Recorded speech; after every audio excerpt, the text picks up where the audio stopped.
Hey guys, welcome back to the channel. Today we're going to go over all of the latest content in Hockey Ultimate Team, as well as discuss some of the milestone cards, not the master set players, but some of the milestone cards because their value is extremely high right now, and I kind of want to discuss their market implication and what's probably going to happen over the next week or so. Alright guys, let's get into it. First, let's go over the team of the week, which is the New Jersey Devils in its entirety for their 13-game win streak. At the time of this recording, they lost to the Toronto Maple Leafs and proceeded to throw a ton of stuff on the ice. So not an extremely good look, but probably one of the most insane games that had 3 goals called back, which I don't think has ever been done in the history of the league. I'd love for someone to vet that. But let's take a look at the team of the week. We got the 83 TOMAS TATAR with Light the Lamp, and it's tricky. A lot of these cards that are lower rated, guys, these are just going to be, if you pack them, either sell them for whatever they're going for because, you know, they're going to be at the lowest of what 83s are going for example, on TOMAS TATAR, or, like I mentioned in prior videos, maybe save a couple team of the weeks for the future in case they do one of those releases like Teuvo Teravainen where it's like, hey, use team of the weeks and prime times and whatnot. So as long as you've got like a full lineup option available to you, if they ever go that route, you're not just kind of stuck trying to spend 10K on an 82 overall team of the week card. Nothing special about this card. It's tricky, is one of the worst abilities in the game. So that's all that can be said. Next, we've got Nico Hischier, who's quickly becoming one of the best two-way forwards in the league. 6'1" and sneaky good stats. 89 speed, 89 acceleration. I wish this card has Thief. He's one of those players that plays center that has an extremely weak face-off rating. So if you're listening, EA, you know, maybe hook him up with some Thief as he goes forward. I think that would really make him a strong option at center because at 85 overall, he's 6'1", good size, good speed, and a decent shot as well. There's just a lot you can do with him. So if you are looking for a centerman and you are terrific on the face-off counters, and if you're not terrific on the face-off counters, go watch my face-off video, you could get away with using Nico Hischier. FABIAN ZETTERLUND is up next, the rookie from Sweden, 5'11", 218 with backhand beauty, 86 speed, 86 acceleration and agility. We're just kind of getting past that being like what you would want if you're playing online. Again, if you're playing squad battles and offline, guys, it really won't matter all that much. But yeah, stats aside, he's having a great rookie season, but he's probably going to be featured in a rookie event. That'd be my guess, but nothing special here. Erik Haula is up next with Heart and Soul and Silver Quick Draw. Silver Quick Draw makes up for the fact he's only got 79 on the draws. So 89 speed, 89 acceleration. This is essentially what we'd want from Nico Hischier. If you have still got base cards on your team, I would grab Erik Haula. Quick Draw is one of the most ridiculous abilities that allows you to win almost every single draw if you know the counters. So Erik Haula, not a bad option. Kind of sneaky here if you've got a no money spent team. Jack Hughes is up next, 87 overall with Thief, which is a phenomenal ability. 89 speed, 91 acceleration, 93 agility, and he's got a great wrist shot in game. Ever since I think it was NHL 21 and he got a NHL 2030 event card, I think that was it. He's had a shot that has just always been really, really good in game. And with Thief activated, 91 defensive awareness, 91 stick checking, and 86 on the draw. Not a bad centerman, Jack Hughes. JESPER BRATT is just backing up the Brinks truck every game. He has got to be one of the most underrated players in the entire NHL. If you haven't really followed his career or anything like that, go and take a look at his stats for his career. It's pretty mind-boggling. If he played on any kind of high or bigger market team, a lot more people would be talking about him. But Gladiator is a great ability or a great synergy. Make It Snappy isn't, but 89 speed, 89 acceleration, mid to high 80s shot. He's a little bit smaller, but still a pretty decent card. 86 overalls are going for a little bit more, so that might kind of weigh down his, raise his floor too high, but still pretty decent. Igor Sharangovich is up next, 6'2", 196, 83 overall. Dangle City, in my opinion, is one of the worst synergies you can have in the game, and Magnetic is a 6's ability, so something that you'd really want to use in EASHL. In HUT, not really all that important. He's kind of statted pretty rough. 85 speed, 85 acceleration, mid-80s shot. Body checking at 82. Just, yeah, like, not impressive here, but he has good size. ONDREJ PALAT's up next with Magician and Puck on a String. 89 speed, 89 acceleration, and 90 agility. Magician is a nice synergy in the fact that it touches everything that you would want to improve the ability to deke. And I'm talking like left and right dekes, the L2 spins, all of that kind of stuff. Deking, puck control, and agility. The fact that it touches all of those makes it a pretty decent one.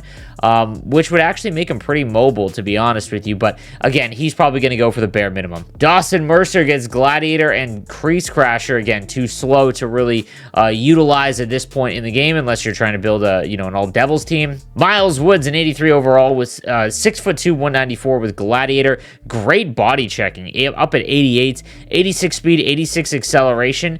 If you are someone that controls time on attack and you have a really rough team, Miles Wood might actually be half decent for you. Then we've got the 81 overall Jesper Bachfist, 85 speed and acceleration. Again, just too slow. Does have close quarters, though. Then Nathan Bastian, 6'4", 84 speed and acceleration, applesauce and schneid. Man, the Devils are just really slow rated in this game. Yeah, he's got great size, but you're just not going to be able to move with him. Onto the back end, we've got the 82 Jonas Siegenthaler, 6'2" with workhorse, 83 speed, 84 acceleration. We can move on from him. Dougie Hamilton is one of the better cards in game usually, just because of his size and skating. 87 speed, 88 acceleration at 6'6". It's his reach as well. If you put protector on him, he gets his body checking up a little bit more, defensive awareness to 88. Very, very good defenseman card. Like, I've talked about this quite a bit, that there is this gap between the budget, defenseman and then the master set players. This is a very good option to kind of bridge that gap. So if you're looking for a right-handed defenseman and on no money spent, I want to replace Fox, I might go get this Dougie Hamilton. Ryan Graves is next, 6'5" with Silver Stick 'em Up and Spark. Still extremely slow. However, his size can make up for it because of the body checking as well. Again, you need to pair him with someone fast like Cale Makar. But if in his own zone, he's going to be very, very good. John Marino, what a trade there as well. John Marino for Ty Smith early on in the year with buzzing. Just a little slow at 86 speed, 85 acceleration. Nothing special here. His defensive awareness is really low as well. Brendan Smith gets a workhorse and thunderclap. Again, just not really a good enough skater. Damon Severson finally scored a goal with distributor and bouncer. Again, this one you can avoid as well. Then in net, we've got the 84 Vitek Vanishek with Dialed In and Heart and Soul. There's other goaltenders. Again, base Markstrom is fine. Mackenzie Blackwood at 6'4". Blackwood was one of the best cards ever in Hockey Ultimate Team. I think back in NHL 21, maybe 20, his Young Gun event or whatever that was, his card was one of the best all year. So maybe this one could be good. Then let's take a look at some of the milestone cards. We've got the 83 Tyler Seguin with Thief and Puck on a String, going for about 12,000 coins, 88 speed, 88 acceleration. His agility's a little low, but his shot is very good for an 83 overall card. You put Thief on him, he gets his face-off up to 82. This is a card that you can use at center or on the wing if you are no money spent, you're just starting your team. That's not a bad price for this card because usually Tyler Seguin cards are one of the best early on. His prior year's performance, though, has knocked him down quite a bit, but this is definitely a usable card if he falls to like 10,000 coins. Next, we've got one of the best budget players every single year, and that's the 84 Matt Duchene. He's got Booming Shot, which is one of the best non-skating synergies, and Silver Elite Edges. 91 speed, 90 acceleration, 88 agility, and he's got 80 on the draws as well. Duchene cards have always been some of the best in Hockey Ultimate Team every single year. He is going to be a little bit more pricey, but at 15,000 coins, this is for sure one of the better buys early on if you're no money spent. And even if you have a decent team, Elite Edges and 91 speed is a phenomenal combination early on. Love this card. Going for about 13,000 coins, we've got the 84 Ryan Nugent-Hopkins with Protector, 87 speed, 88 acceleration, which isn't bad at all. Face-offs at around 80. Again, you've got to be pretty good to be able to handle a face-off rating that low as we start to get a little bit higher overall. But all in all, not a terrible card. Again, I think that might be a little too pricey, though. Then we've got the 86 Patrice Bergeron for his 1,000 points in the NHL, going for about 40,000 coins on PS5. He's got Buzzing, which would get his speed up to 88, and Born Leader. One of the better sentiment cards in the game. 90 face-offs to go ahead with that skating as well is not bad at all. Defensive awareness at 93, stick checking at 93 with Buzzing activated. All in all, a great non-master set player centerman.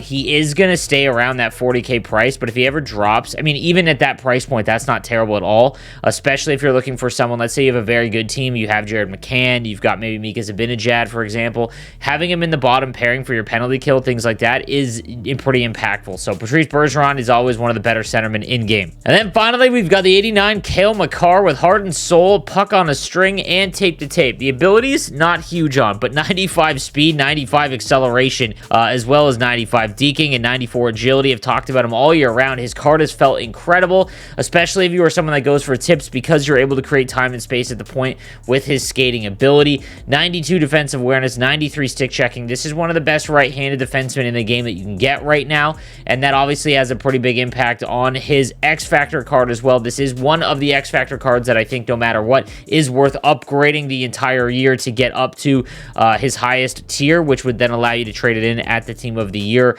event when that does come out, because you can get Gladiator on him as well as the unlocking Applesauce, so that second one isn't all that great, but Gladiator will get his body checking up. He's got gold elite edges and 95 speed and acceleration, so he does get that speed bump. Great card all the way around. Cale Makar is going to be one of the best. Lastly, guys, I want to touch on the milestone cards. So, as EA throughout this year so far, they've released free cards essentially for every event, which has been awesome. However, this last one, they kind of swung it too far in the other direction, in my opinion, because you've got to play 400 games with milestone players, and because they didn't give you a free one, it's kind of impacted the market pretty heavily. This is on my God Squad, and I don't play a lot of games outside of Hut Champs, so I've only got 57 here. So if you don't have a Master Set player, you know, it's tough to get this done. Here's what I would want you guys to pay attention to, though. If you have milestone cards, non-MSPs, okay, non-Master Set players, be careful with holding on to them for very long. So right now, they're going for about 8,000 coins. They're going to drop to the bare minimum. So I'm saying like 82 overalls are going for 8,000, which is, you know, not a good value at all. So be careful, though, because they will drop pretty considerably, because this event will, or this milestone objective event will end in 16 days. They might spike up a little bit more once they're out of packs, because people are going to try and hammer this out to get it done. So pay attention to that, but don't get stuck holding 5 or 6 of them because, you know, you think you might be able to get 400 done. You want to make sure you sell them before the end of this milestone objective, because once that's done, they're going to plummet in price. All right, guys, that is going to do it for today's video. Let me know what you think in the comments section down below, and I'll see you guys next time. Have a good one.